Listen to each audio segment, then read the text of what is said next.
Hey everyone students, how are you all of you.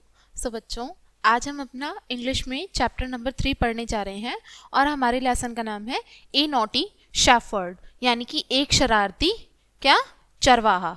ठीक है, shepherd उसको बोलते हैं जो भेड़िया बकरी चराता है ना, तो उसको शेफर्ड बोलते हैं। Shepherd is a boy who grazes his cattles in the field. Okay, तो चलिए इंट्रोडक्शन से शुरुआत करेंगे लेसन की। Have you ever tried to deceive others by tampering your voice? क्या आपने कभी किसी को डराने की कोशिश करी है, किसी को धोखा देने की कोशिश करी है आपने अपनी आवाज़ में छेड़छाड़ करके, यानी कि अपनी आवाज़ में बदलाव करके? क्या आपने कभी किसी को धोखा देने की कोशिश करी है? How do others react for the first time and second time? तो ऐसा आपने अभी कभी किया होगा, तो आप जो दूसरे लोग हैं उन्होंने उस पर पहली बार और दूसरी बार किस तरीके का उन्होंने रिएक्शन दिया होगा, वो आपको बताना है। Do they react same the third time as they did before? क्या जो आप तीसरी बार फिर वैसा करोगे तो क्या उनका रिएक्शन पहले के जैसा ही था या उससे कुछ अलग होता है? Let's read a story in which a boy tried to deceive others but fell in trouble himself. तो चलिए ये एक स्टोरी हम पढ़ेंगे जिसमें एक लड़का जो है वो धोखा देने की कोशिश करता है लोगों को, दूसरे लोगों को, लेकिन वो खुद ही मुसीबत में फंस जाता है। ठीक है, चलिए पढ़ते हैं story. Long long ago there was a shepherd name Rehab. बहुत बहुत लंबे समय पहले एक चरवाहा था जिसका नाम रेहाब था। He was a 15 year old boy. वह 15 साल का एक लड़का था। He use to go to the near jungle with his sheep for grazing. और वो पास के जंगल में ही जाया करता था अपने भेड़िया बकरियों को चराने के लिए। ही was a nice boy and took good care of his sheep. वो सच में एक अच्छा लड़का था और अपने भेड़ों की वो रक्षा बहुत अच्छे से करता था, बहुत अच्छी केयर करता था वो। लेकिन समटाइम्स ही बिकेम नॉटी, लेकिन कई बार वो शरारती हो जाता था। One day Rehab went to jungle with his herd of sheep. एक दिन क्या होता है, रेहाब अपने जो उनका भेड़ का जो पूरा वो होता है ना, झुंड होता है, उसके साथ वो चराने के लिए एक जगह पे जाते हैं, जंगल में जाते हैं। He had been watching the sheep for a long time. और वो बहुत लंबे समय तक क्या कर रहा था, भेड़ों को देख रहा था। When he was tired of watching them, अब जब वो उनको देखते देखते बोर हो गया, थक गया उनको, he thought of having some prank. तो उसके दिमाग में एक आया कि वो एक प्रैंक करता है। प्रैंक का मतलब होता है यानी कि ऐसी सिचुएशन क्रिएट करना जो कि लोगों को मजाक लगे। ठीक है, तो उसने ऐसा कुछ प्रैंक करने का उसके दिमाग में आया। ही स्टार्टेड शाउटिंग, उसने अचानक से चिल्लाना शुरू कर दिया।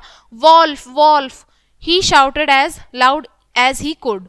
अब जितना तेज वो चिल्ला सकता था, भेड़िया भेड़िया, वो उतनी तेज चिल्लाया। Farmers who were working in the near by field heard him shouting. और जो भी किसान वहां आसपास के खेतों में काम कर रहे थे, उसके चिल्लाने की आवाज सुनकर वो वहां पर आए। वो भागते हुए वहां पर आए, अपने डंडों के साथ में अपने डंडे ले लेके आए वहां आसपास के खेतों में जो भी किसान सब काम कर रहे थे, किसको, भेड़िए को भगाने के लिए। To beat the wolf and drive it away. ठीक है, यानी कि भेड़िए को मारने के लिए और वो वहां से दूर भाग जाए, इसलिए अपने डंडे लेके आए थे। Where is the wolf they ask, उन्होंने पूछा कहाँ है भेड़िया, कहाँ है भेड़िया। There is no wolf said Rehab, Rehab ने कहा यहाँ कोई भेड़िया नहीं है। I called you out for fun, मैंने तो सिर्फ तुम्हें अपने मजे के लिए बुलाया था। It was good to see you all running up for nothing, ये सब देख के बहुत अच्छा लगा कि कुछ है भी नहीं और तुम लोग बिना बात के यहाँ पर भाग कर आए हो, मुझे ये सब देखकर बहुत अच्छा लगा। आगे क्या होता है।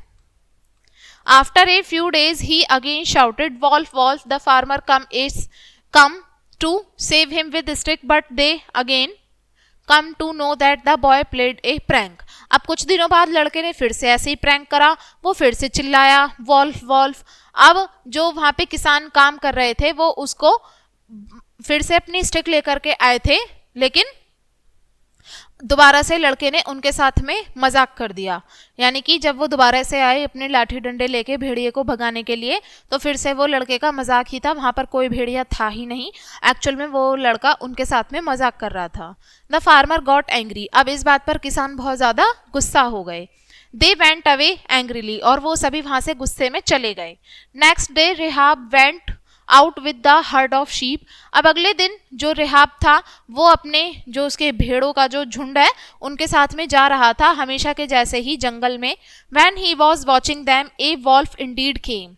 और जैसे ही वो अपनी भेड़ों को देख रहा था तभी वहां पर एक भेड़िया आ जाता है अचानक से। Rehab shouted. अब रेहाब सच में चिल्लाता है वॉल्फ वॉल्फ। अब जितना तेज वो चिल्ला सकता है उतना तेज वो चिल्लाता है। लेकिन फार्मर को लगता है, जो किसान वहां काम कर रहे थे आसपास, वो ये सोचते हैं कि वो उनको यो मजे के लिए बुला रहा है, लेकिन ऐसा नहीं था। इस बार सच में भेड़िया आ गया था। He won't be successful in making them fool this time. किसान जो थे उन्होंने सोचा कि इस बार हम नहीं जाएंगे, ये हमें ऐसे मूर्ख इस बार नहीं बना सकता। So no one came to drive away the wolf. और इस वजह से कोई भी वहां पर उस भेड़िए को भगाने के लिए नहीं आया। The wolf went off with one of the sheep. और जो भेड़िया आया था वहां पे उनमें से उसकी एक भेड़ उठाकर ले गया। रेहाब वेंट सम होम सैड। अब रेहाब बहुत दुखी होते हुए अपने घर गया। He had lost one of his sheep.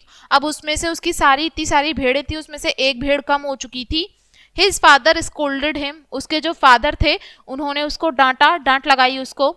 Rehab said to himself that he would never play such kind of mischief again. अब रेहाब ने अपने आप से कहा कि वो दोबारा से कभी भी इस तरीके का काम नहीं करेगा जिससे लोगों को परेशानी हो। ठीक है, चलिए वर्ड मीनिंग देखते हैं इसके। वर्ड मीनिंग में बच्चों आपका पहला वर्ड है शेफर्ड। शेफर्ड का मतलब क्या होता है? One who take care of sheep, यानी कि जो भेड़ बकरियों की देखभाल करता हो उसको बोलते हैं क्या? शेफर्ड, यानी कि चरवाहा। जंगल, जंगल क्या होता है? जहाँ पे बहुत सारे पेड़ पौधे होते हैं, एक ऐसी जगह जहाँ पर हजारों लाखों की संख्या में पेड़ पौधे हों। ठीक है, आगे पढ़ते हैं, अगला वर्ड मीनिंग देखते हैं अपना। अगला वर्ड मीनिंग है फार्मर। फार्मर कौन होता है? किसान, यानी कि जो अपने खेतों में खेती करता है वो कौन कहलाता है? फार्मर। प्रैंक क्या होता है? A trick played on somebody as a joke. Prank का मतलब होता है यानी कि एक ऐसी ट्रिक होती है, एक ऐसी चाल होती है जो लोगों के ऊपर मजाक के रूप में हम प्ले कर देते हैं। ओके, तो ये था हमारा प्रैंक। चलिए वीडियो को बच्चों यहीं पे एंड करेंगे इसी लेसन के साथ में। एंड आई होप आपको ये लेसन समझ में आ गया होगा। ठीक है, तो मिलेंगे नेक्स्ट चैप्टर में नई वीडियो के साथ। And thanks for watching.